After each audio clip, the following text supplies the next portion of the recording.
Explore today's must-have trends and innovative styles at Mrs. B's Clearance and Outlet. Shop one-of-a-kind finds in today's must-have trends. Explore wall-to-wall deals, furniture, flooring, mattresses, home accents, seasonal favorites, and more.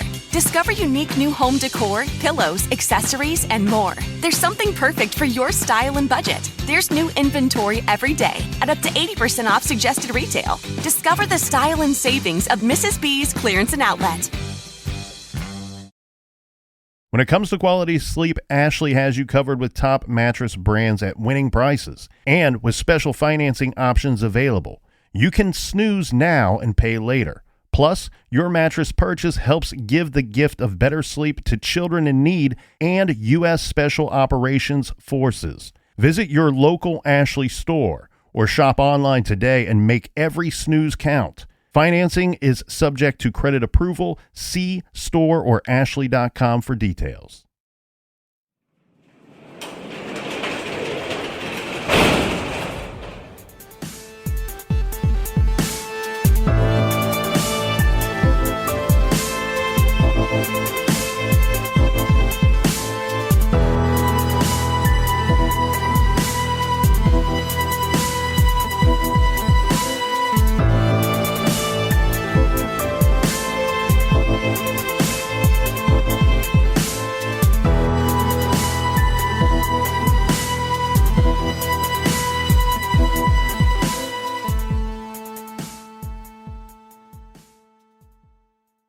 Welcome to True Crime Garage. Wherever you are, whatever you are doing, thanks for listening. I'm your host, Nick, and this guy behind the glass is the captain, and together we are the Wild Stallions. Be excellent to each other. It's good to be seen, and it's good to see you. Thanks for listening.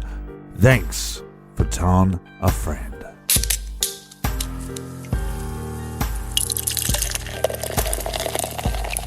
Today we are very proud to be featuring Swag Summer Wheat Ale by the incredible people at Black Hog Brewing Company.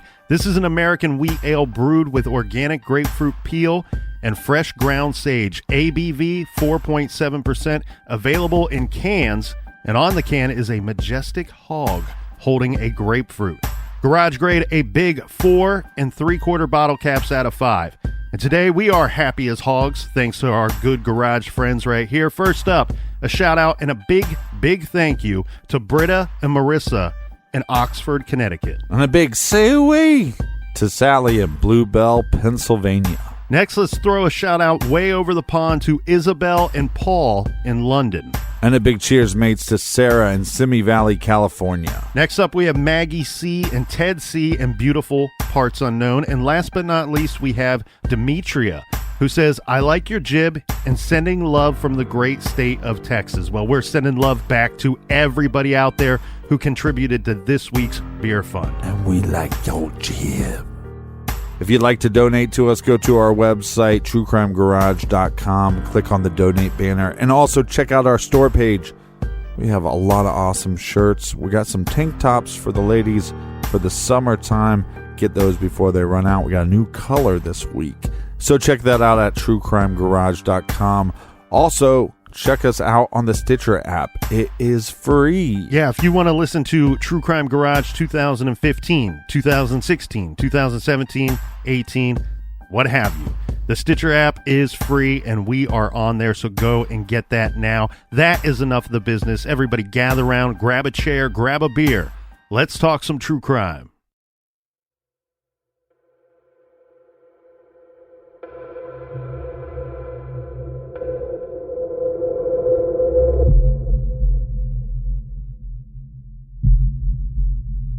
The family of Mackenzie Lueck has issued a statement. Police are also providing new details about the last time the University of Utah senior was seen. Fox 13's Matt McDonald is live at Hatch Park in North Salt Lake tonight to explain. Matt, what can you tell us? Well, I can tell you this. Hatch Park behind me is where Mackenzie Lueck asked to be taken and was dropped off by her Lyft driver 1 week ago tonight. Now, after looking at surveillance video from the area and talking to that Lyft driver, police believe she met someone there at 3 o'clock in the morning. 1:35 a.m., June 17th. Lueck's flight arrives in Salt Lake City. She'd been in California for a family funeral.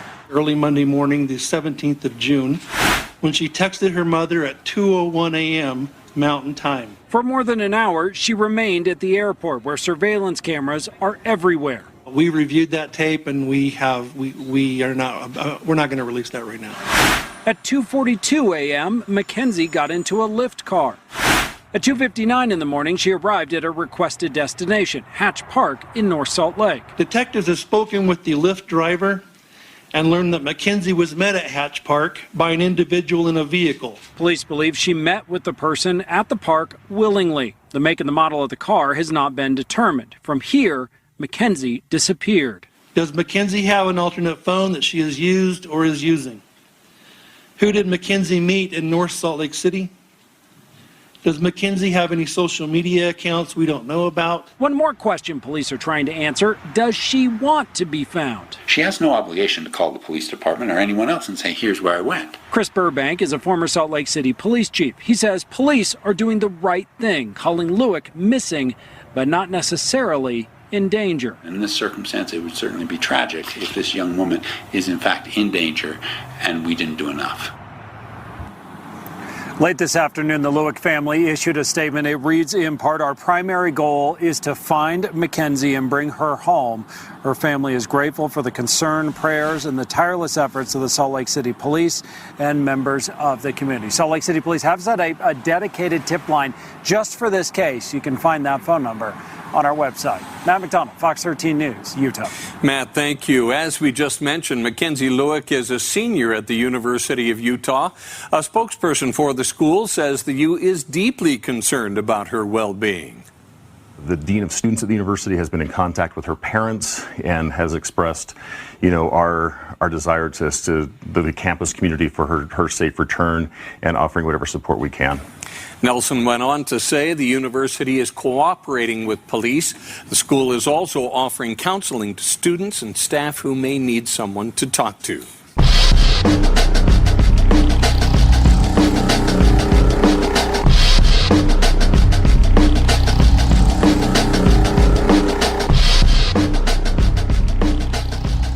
In the trailer there, that is Fox News 13 out of Utah. This story was and remains big news. This is the missing persons case of Mackenzie Lueck. And as you heard there, just after 1 week, detectives in Salt Lake have what looks to be some promising leads and an interesting timeline. Mackenzie Lueck was born in El Segundo, California in 1995. She grew up there with 3 brothers, and her parents are Greg and Diana Lueck. She attended El Segundo High School and played on the water polo team. After high school, she went off to the University of Utah, where she studied nursing and other studies. She's a member of the Alpha Chi Omega sorority. She worked for some time at a Starbucks and then at another coffee shop, but per her LinkedIn account, she more recently was working at PRA Health Sciences Lab in Mill Creek, Utah. Even though she was living in another state and busy with her studies and worked, she maintained a very close relationship with her parents and both sets of grandparents. Sadly, last month, funeral services were held in California for Mackenzie's grandmother. For this, she flew home. After a brief stay, she returned to Utah. The night of June 16th, she took a red-eye flight from Los Angeles to Salt Lake City, arriving in Salt Lake at 1:35 a.m. In Salt Lake, she texted her mother at 2:01 a.m., letting her know that she arrived safely. She waited to collect her luggage from the baggage claim, and then using the Lyft app, she scheduled a ride to pick her up at the airport. There are security cameras everywhere in the airport, and she can be seen texting, waiting on her bags, and walking through the airport. At no time is she seen talking to anyone. The Lyft vehicle picks her up at the airport at 2:42 a.m. Now, we know 23-year-old Mackenzie Lueck is later reported as missing, and unfortunately, this is really starting to sound like a terrible, terrible tragedy. like so many stories that we have heard before. Recent stories of young women getting into a vehicle from a car service and then going missing. We've seen this movie before, and unfortunately, we know how it's going to end, and the ending is a bad one. But very quickly, we can move on from that theory because we get news that the Salt Lake City PD, they start looking into Mackenzie's life and her internet and social media activity. Digital detectives sifting through data. We learn a few very, very important key elements to this case. One, law enforcement, they know who the Lyft driver is, and they speak with this driver. And two, there's evidence to suggest that Mackenzie was delivered by the Lyft driver to a location of her choosing and arrived at this location unharmed. Would have that data from the Lyft driver to let us know where her final destination was. Mm-hmm. Yeah, so from the information collected through her phone and the Lyft app, and the eyewitness statements given to police from the Lyft driver, here is what we learn. Mackenzie did not schedule for the car service to take her home. Mm-hmm. She requested a drop-off at Hatch Park. This location is in North Salt Lake City and located 20 minutes from Mackenzie's home, which is near Trolley Square. She arrived at Hatch Park at 2:59 a.m. The Lyft driver says Mackenzie was very obviously, she was meeting someone there. Right. Now, as far as I could find, the Lyft driver's identity has not been released. I think in the beginning of this whole thing, that may have thrown some more suspicion in the public's eye toward the driver, but the driver tells police Mackenzie was meeting someone, and whoever it was, Mackenzie got into that other car willingly. The description of the vehicle of the person or persons she was meeting is reported as unavailable, but it could just be that the Lyft driver was unable to provide one to law enforcement. You'd think he would at least know what kind of car she got into, whether or not even what brand of car, but like, was it a sedan? Was it an SUV? Yeah, he or she, the driver, probably gave a very vague description, would be my guess. They're looking to move on to their next drive, looking to pick up their next fare. Right. But again, through information deduced... Right, but hold on. You're meeting people at a park. This is not a normal drop-off. Most of the time people are picking somebody up from the airport, maybe driving them to their car, mm-hmm. picking somebody up from the airport, driving them back to their house. We're talking about probably a very small percent that at 3 o'clock in the morning is picking up a young female and driving her to a park to meet somebody. I would guess, yeah, incredibly small, if not zero. This might be the first of its kind. Right. Again, through information deduced from data on Mackenzie's phone, we learn even more after texting her parents after she arrived in Salt Lake City. Mackenzie was texting someone else. She's texting 31-year-old Aola Ajayi. And the police quickly figure out that both Mackenzie's phone and Ajayi's phone are pinging and are in close proximity. And their location is both Hatch Park. This is at 3 a.m. on June 17th, 2019. Right, so this gives us some evidence that she's texting, one, this individual, but two, this is probably the person that she's going to meet up with. Yes. Police speak with Ajayi, and going into this, they know he was communicating via text and likely through other means as well with Mackenzie. Ajayi does not deny communications with Mackenzie. However, he says he last texted her at 6 p.m. The investigators have different information, proof that Mackenzie texted Ajayi at 2:58 a.m. Now, remember, per Lyft, she was dropped off at 2:59 a.m., just 1 minute after that text. And her phone and Ajayi's phone are in very close proximity and in Hatch Park at 3 a.m. So, right, but just to play devil's advocate, she's texting him. Do they have evidence that he's texting her back after 6 p.m.? That I don't know. The only thing that I could find reported was that she texted Ajayi at 2:58 a.m. And again, it's no coincidence. There's no defense here. It's she's texting him, and then 1 minute later, she's dropped off, and both their phones are in Hatch Park at that time. So this is where you go, okay, we might have a got him moment, but it's the problem here that they're going to run into, and they don't arrest Ajayi after talking with him, and we'll get into that in a bit. But the other thing here that we need to go through is what law enforcement knows that took place shortly after Mackenzie arrived at Hatch Park. At some point, her phone is turned off. And once police started looking for Mackenzie, they announced that they had no known activity from her regarding her cell phone or internet.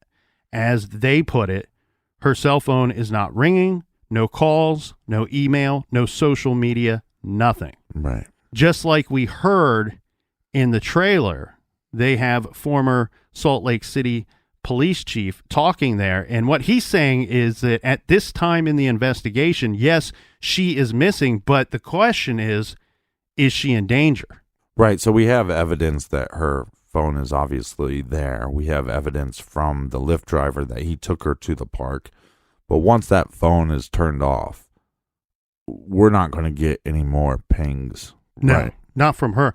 So what they are looking for at this point in the investigation, they very publicly say this. They're saying, hey, look, not only do we need your help in locating this missing individual, but we would like to know if anybody out there is aware of her having a second cell phone that we are unaware of. Right. Or if she has some social media accounts that we are currently unaware of, or if there's anything that she would have under a different name regarding internet or social media. Mm-hmm. But again, the problem here is very simply this, that at that state in the investigation, yes, Mackenzie is missing, but is she in fact in danger? Because police are very suspicious of this guy that they've talked to. But Mackenzie missing is technically not a crime, and without evidence that she was abducted, there's really no crime to charge this man with. But that's not going to stop law enforcement from getting a search warrant to search this man's home and property. Right. It's not like Mackenzie went running in the park and we just never seen her. She's an adult. She was meeting another adult. She has every right to do so. She has every right to turn off her phone. So who knows where she's at. Mm-hmm. And the thing here, too, is they don't really understand, they being law enforcement. They can't get any confirmation from anybody in Mackenzie's close life of why she would be speaking to this man that law enforcement is suspicious of. They don't know what the connection is between the two of them. Well, you're going to find this more and more with social media. There's a lot of people that have kind of like pen pals online, you know, friends online, but you might not know each other in person. I think, so we have a bunch of reasons here why I think they're able to get this search warrant fairly easily. It looks like it's probably for a multitude of reasons, but of those, some quick ones to point out is, first, Ajayi's story is not lining up with the facts that law enforcement know to be true regarding this whole timeline. Right. Remember, his texting timeline is significantly off from what he's telling them to what they can prove, what they can see on paper. So are they able to go, I don't know this answer, maybe you do. Are they able to go to a judge and say, we have evidence that this individual was texting this other individual, and when we ask them about it, they are lying? Does that give them some kind of probable cause? Exactly. That's exactly what it gives them. They are going to get a probable cause search warrant for this man's property. Now, keep in mind, whatever they've released to the public is probably a much shorter version of what they know and what they're holding on to. Where you asked if did Ajayi text her after the time that he said that they last communicated. Right. They know that if he did or did not. They're not choosing to release that information. Bet money he did. His story is very plain and simple. The last time I texted with her was 6 p.m. the day before, and what they have released publicly is they're saying at 2:58 a.m. she texts you. Right. So that's your story's off there to begin with. But then on top of that, this is what's even more disturbing, is they have neighbors of his that come forward, and they say he was out burning something in his backyard on June 17th and June 18th and using gasoline to burn whatever it was that he was burning. And on top of that, he also denied knowing what Mackenzie even looked like and denies viewing her social media profile picture, but they found at least one of those photos on his phone. His neighbors are coming out and saying, because she goes missing the early morning of June 17th. Neighbors come out and say he's burning something on June 17th and 18th. Yes, in his backyard using gasoline. So it's with that information, probably with some more information that we are unaware of, that they are able to secure this probable cause warrant to search his home and property. They don't make any buts about it. I think the words that they used, they being law enforcement, was, we believe that his home, his property, is the nexus of this case. Is where this missing persons case is going to lead us. And we believe, not only do we believe we should get a warrant for there, we believe we're going to find something of significance there. Right. Which they do. They found within the ashes of whatever he was burning, they found some of her, like, remains of some of her belongings, as well as some flesh remains from Mackenzie, which they do the proper testing on this, and they confirm very quickly through DNA that whatever those remains were came from Mackenzie Lueck. Right. So who is this Ajayi guy? Who is this creep? Well, he's not 100% unknown to law enforcement. He's somebody that has been accused of rape in the past, although the charges were dropped. Ajayi joined the Army National Guard, but apparently never attended any type of training. So even though he signed up, he was never really... He never joined. He just signed up. Right. That's the wording that should be used there. It's kind of like me and gym memberships. After this, he started studying computer science at Utah State University, but never graduated, according to the college records that are provided to this newspaper that I'm reading from. The thing here is his life really takes a turn, and this is in 2014. When a lot of people that study computer, their lives take turns. Well, this is when he became the suspect in a rape investigation. Yeah. And this is from the North Park Police Department. The investigation itself was halted. It was dropped because eventually this woman decided to not press charges. I've seen some sources that say that Ajayi was not allowed on the campus for either months or years after the fact.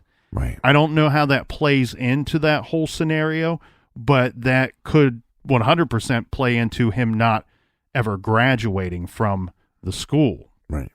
According to the Salt Lake Tribune, Ajayi's LinkedIn profile indicated that he worked in IT for companies like Dell and Microsoft. His account has since been deactivated. So it seems to me like he was working in tech support or IT, some form of that, at the time of this case. Mm-hmm. He's also an author, publishing a crime novel called Forge Identity.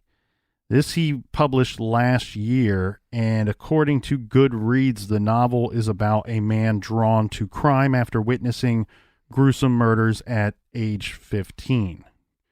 Do not anybody go out and buy that book. I think you can, there are ways to purchase that book online, but let's not give this guy anything credit for anything at all, because we're going to learn that this is a terrible, terrible individual. He is, because of what they found on his property, he is arrested and placed into custody regarding these items and this evidence. When they arrest him, are they charging him with Mackenzie's murder? Ajayi has been charged with aggravated murder, aggravated kidnapping, and obstruction of justice. So other than this evidence, I guess in his fire pit. Well, okay, so there's a couple things going on there from the different sources that I pulled. Yeah. Some sources indicate that there was ground that was freshly dug. I don't know if these items were burned and then placed in the ground, or, partially placed in the ground. Sometimes people bury ashes or place them elsewhere. It feels like that these items that they collected may have come from that ground and or his burn site, let's call it, his fire pit out in his backyard. So he tried to burn stuff, remove it from whatever fire pit, and then bury it. Correct. And there's a lot more to learn about this sick individual. We'll get to that right after this quick beer break.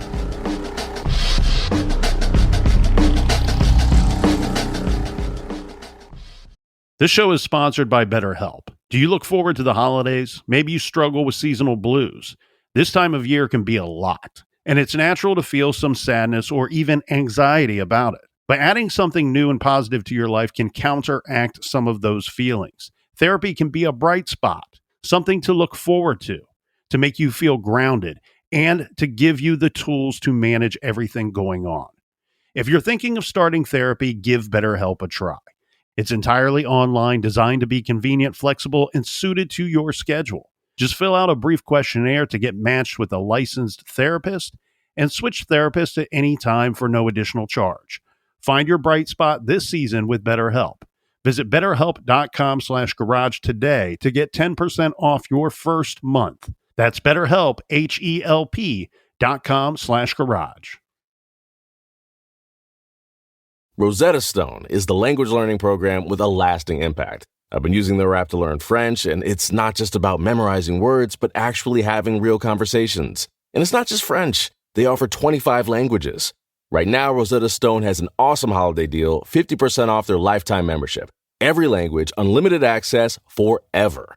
For anyone keen on diving deep into a new language, check out rosettastone.com. It's a game changer. You can live out your MasterChef dreams when you find a professional on Angie to tackle your dream kitchen remodel. Connect with skilled professionals to get all your home projects done well. Visit Angie.com. You can do this when you Angie that.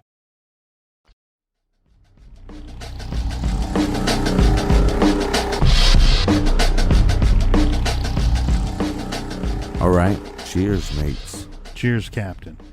Well, the Salt Lake City Police Chief Mike Brown said in a news conference that he was, quote, relieved and grief-stricken to report that Mackenzie Lueck's body was recovered. This was in Logan Canyon, about 85 to 90 miles north of Salt Lake City, north of Ajayi's property as well.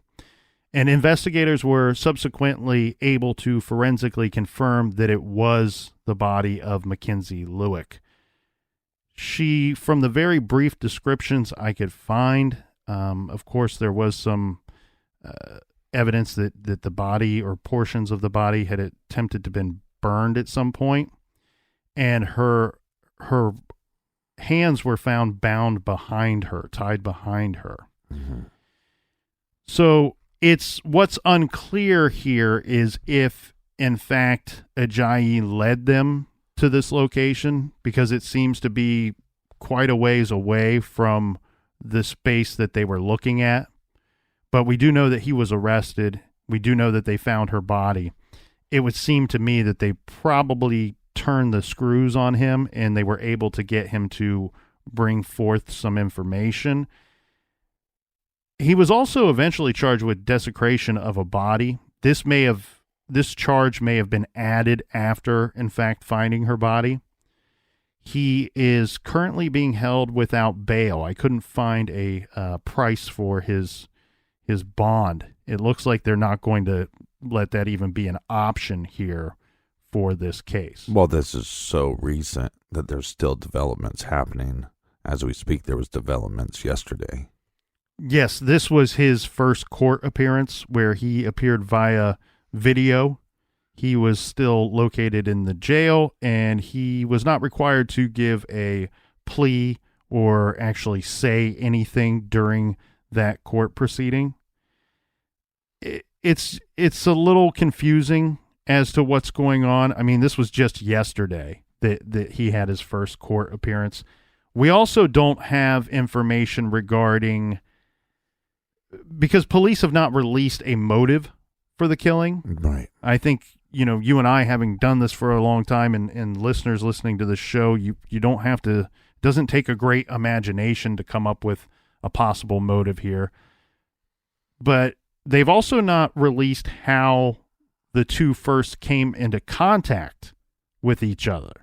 Because this wasn't, as you said, this wasn't Mackenzie Lueck. She went and was jogging in a park and Ajayi grabbed her up and abducted her. She was going to this Hatch Park to meet with him. So there was some type of relationship, friendship, or something going on there for her to meet him in the park that night. And it wasn't something that she was sharing with her friends or family because, again, per police statements to the public, they were unaware. Right. That there was any type of reason for her to know this 31-year-old man. Yeah. Where I think this is terrible to say because this is such a horrible thing for her family and such a tragedy, and it just really a horrific individual that carried out whatever took place. Mm-hmm. But in some way, I really strongly feel that there has been a bullet that has been dodged here.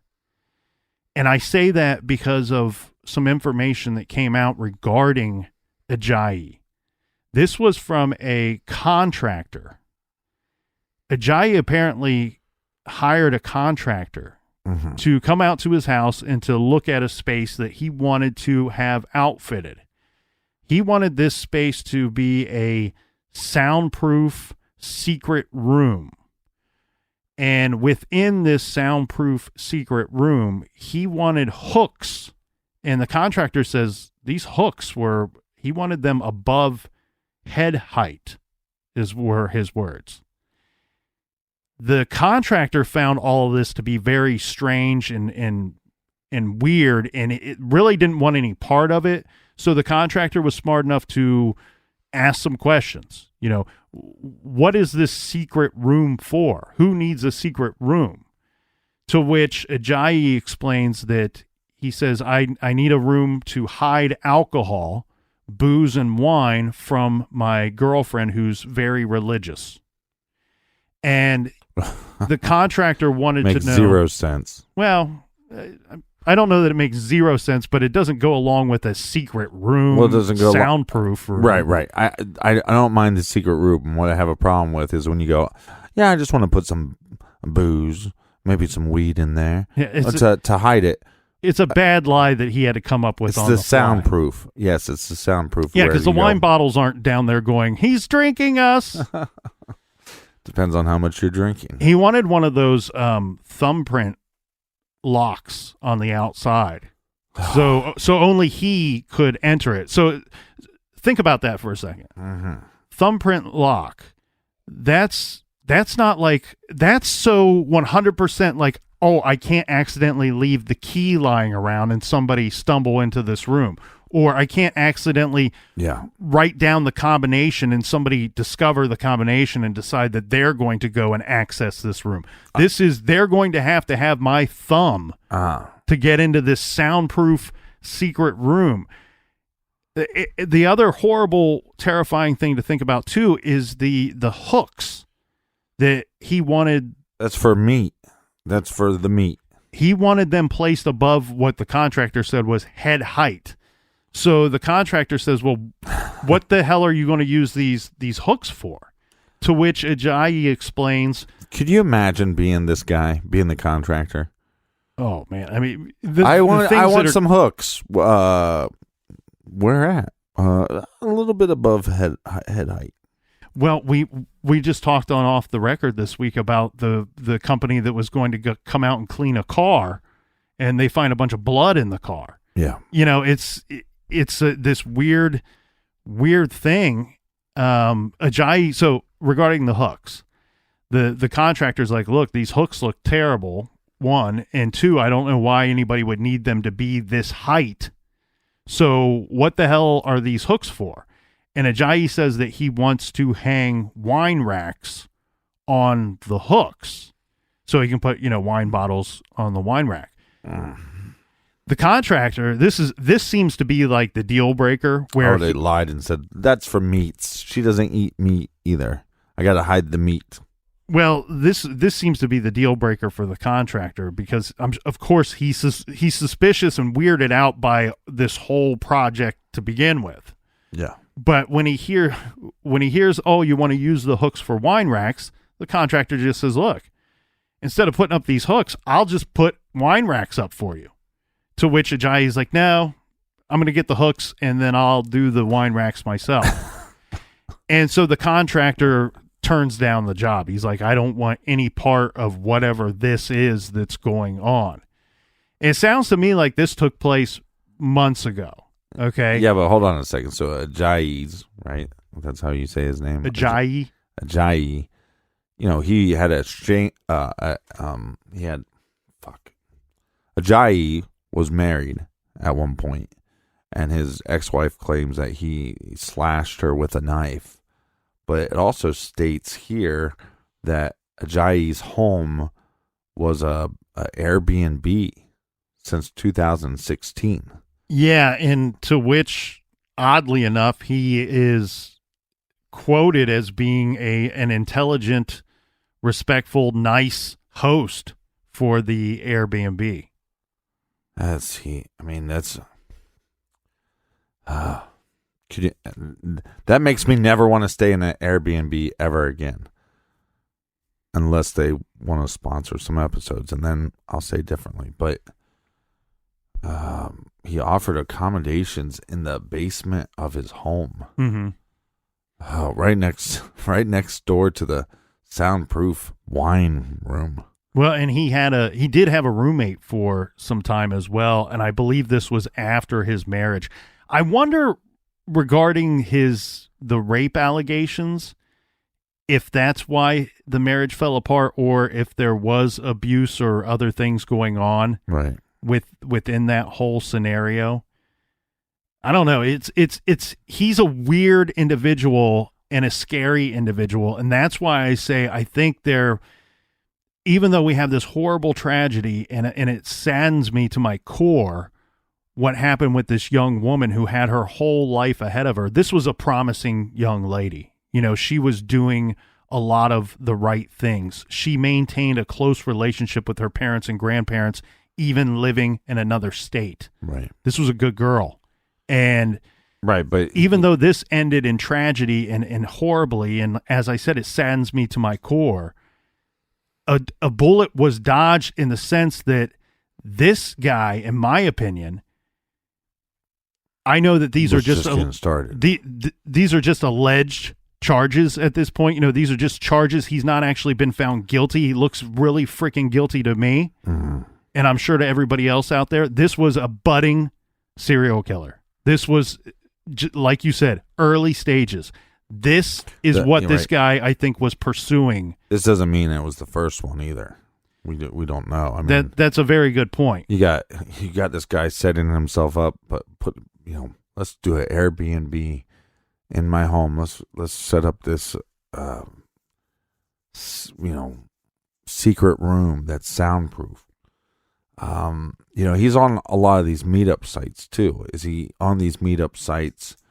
And that's the look, cautionary tale, surprise, surprise. Anybody can be whoever they want to be online. Mm-hmm. And he has a bunch of pictures where he is in his army uniforms. And so what's strange is I don't know how much he did in the army. Well, you know what? I should be clear here. I'm looking through my notes, and I do have, it says after several months of service. I don't know what that means because I have other sources saying that he was never trained, that he never technically did anything for the National Guard. So I don't know exactly what that means. But yeah, you're right. The pictures of him in his uniform. Well, think about this. You got this guy that is telling you, hey, on one site he's saying, I'm a gym rat. I was in the army, right? I'm a buff guy. I'm a writer. Mm-hmm. Just these simple things that you can put out there on these dating sites or meetup sites. And all you have to do is be able to come up with a couple decent lies, and then you just have to come up with some decent pictures to back up some of those lies, and that's kind of enough to get your foot in the door. That gets you texting somebody, and I think that's kind of what he did. And I mean, look, he has a self-published book on Amazon called Forged Identity. Mm-hmm. And it's like, is this a precursor, like that he's just going to be, creating whatever identity he wants. And therefore, like I said, that gets you in the door. And then people will become vulnerable because here is this young lady that does not know who she's meeting. Mm-hmm. All she can base it off of is shit information that he provided her. Right. Yeah. And that's what it is. It's not facts. It's shit information. It's stuff he came up with or however he chooses to present himself. One case that has and will always fascinate me, but I don't care what anybody says out there, it would be the chances of it being solved, I think, are so slim to none that I'm willing to go and say 0% here. But the Jack the Ripper case is one that that I get wrapped up into it right for a few weeks or a few months every year. I get pulled back in. I think I'm out, and then they pull me back in. But one thing that I've always tried to point out to anybody when, there's websites and books that you can go to regarding the Ripper case where they'll list as many as 30 or 40, maybe even 50 potential suspects. But a huge problem that you have with that case is back in the 1800s, even though this was the late 1800s, in a lot of places in this world, you were whoever you said you were. Right. It wasn't like you had to walk around and show documentation in three forms of ID. Yeah. If I walked into an English pub in 1888 and said that I'm John Brown, mm-hmm. That's who I was. And I could live under that assumed name for a long period of time. In a sense, that's similar to what we're looking at here. He's on the internet. Who knows what websites or how that they connected at any point. But in a sense, he could have just been whoever he said he was to her or to anybody else out there. Well, and also, just with social media, it's not even just meetup sites. But you hashtag something, so you start working out, you hashtag, fitness, whatever. People start following you. There's several people that, I follow online or they follow me online, and we don't know each other. I'm not meeting up this person. I'm not going to meet up with this person at 3 a.m. That is risky behavior. If you're going to meet up with somebody that you haven't met, even like with online dating, it's like meet at a public place, meet up with friends. What's so wrong with that? But I think we have kind of two things going on now. We have, who people think we are in real life and our friends and family and blah, blah, blah.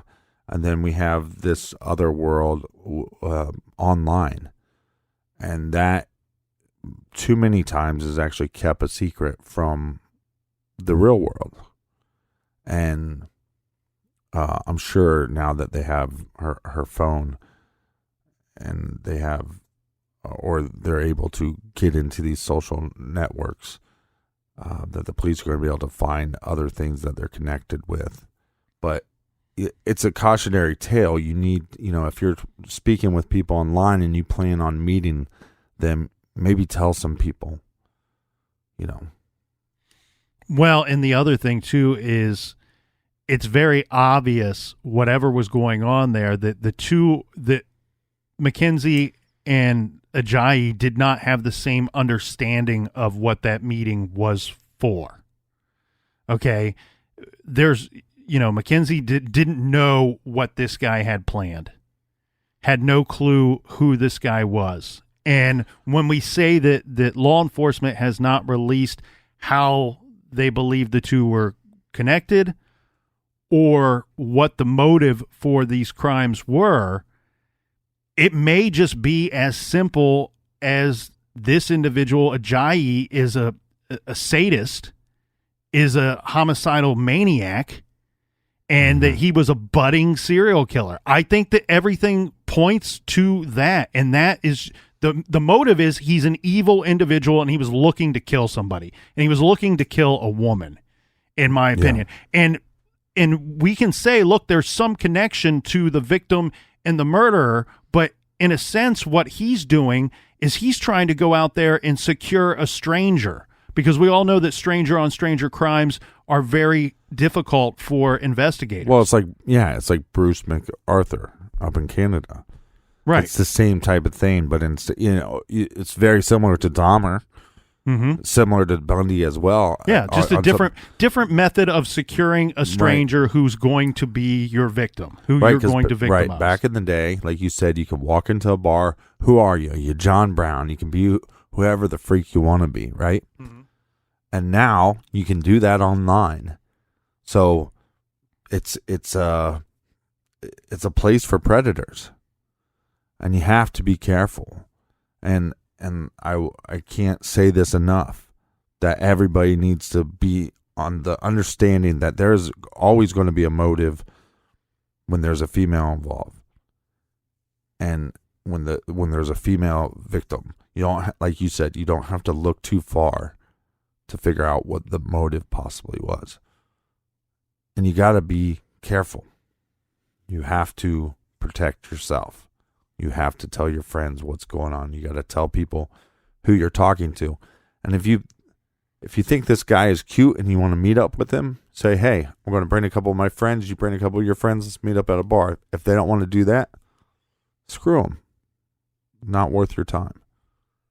Well, and remember when we interviewed John Douglas, what he was saying is, in his opinion, most of these guys, and when he's saying these guys, he's referring to serial offenders and serial killers that he has interviewed. Real pieces of shit. He says that, in his opinion, what most of these guys want is to be able to hold their victim captive for a long period of time. And most of the time, the result is murder, because they don't have that ability or cannot do that for whatever reason. Right. This is no different than what we saw with the Jamie Kloss case. Yeah. Where she was held captive for a long period of time. That's what Ajayi was attempting to do with a secret soundproof room accessed only by a thumbprint lock and hooks on the walls above head height. So he's a scary individual that was apprehended not early enough. It's a little, I mean, it's very disturbing, and I wish he really would have got brought up on charges of rape. I don't know what fully made that case fall apart, but I just worry that even if he would have done some time for that, he would have come out and picked up where he left off. Yeah, he had an agenda, and that agenda was going to happen. And I hope they're strongly looking into this guy's background and his whereabouts, and if he has could be connected to anything else, because what little we know about this guy is very scary. The attempting of building this secret room, the abduction of a young woman. Well, here's what we do know. And then the concealing, going through all that efforts to conceal the remains. Yeah. Well, and that's a big thing. Somehow this guy manipulated his way into a situation where he's meeting somebody that, for all we know, this is the first time they met, at a park very late at night. And she's going to get into his car. He can control that situation. Her body's then found pretty far from his property. You wonder, and like you said, discarding of some of the evidence, you just kind of wonder, it's like, is this his first time? Right. And that's why I say I think you're onto something there, and I hope that they really look strongly into his background. And if he is currently talking, see what else you can get him to talk about. Yeah, and I have a little suggestion. I think they should make a little room and put hooks a little bit higher than head height. Stick him on the hooks. Get him talking. Maybe he can confess to something that he did prior, or some of the sick thoughts he's been having, and this guy should never be let out of jail. No, he is somebody that, regardless of if he's done or been guilty of anything before what took place last month, he's somebody that should never, ever be let out of prison. This guy will always be a threat if he is in society.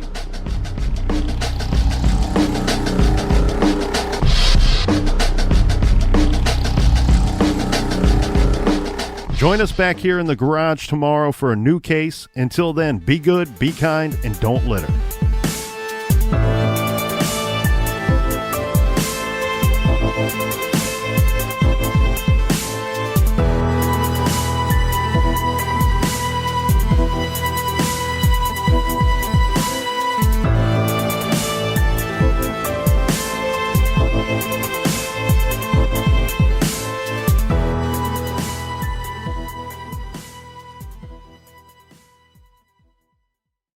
Angie's List is now Angie, and we've heard a lot of theories about why. I thought it was an eco move. Fewer words, less paper. No, it was so you could say it faster. No, it's to be more iconic. Must be a tech thing. But those aren't quite right. It's because now you can compare upfront prices, book a service instantly, and even get your project handled from start to finish. Sounds easy. It is, and it makes us so much more than just a list. Get started at Angie.com. That's ANGI, or download the app today.